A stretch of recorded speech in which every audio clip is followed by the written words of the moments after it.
Kita ke informasi jelang Idul Adha, Saudara. Pemerintah Kota Makassar mengizinkan pelaksanaan sholat Idul Adha berjamaah di ruang terbuka. Sementara penyembelihan hewan kurban dilakukan dengan tetap menerapkan protokol kesehatan COVID-19. Pelaksanaan sholat Idul Adha berjamaah di ruang terbuka mendapat lampu hijau dari pemerintah Kota Makassar. Izin akan diberikan setelah Pemkot Makassar bersurat ke Kementerian Agama.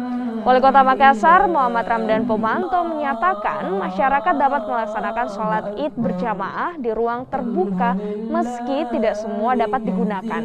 Hanya ruang terbuka seperti jalan raya karena pemerintah pusat melarang pelaksanaan di masjid dan lapangan. Buat salat Idul Adha di jalanan, di jalanan, termasuk penyelenggaraan kurban juga di ruang terbuka, sehingga tidak bertentangan dengan himbauan. Saya melihat dari saudara himbauan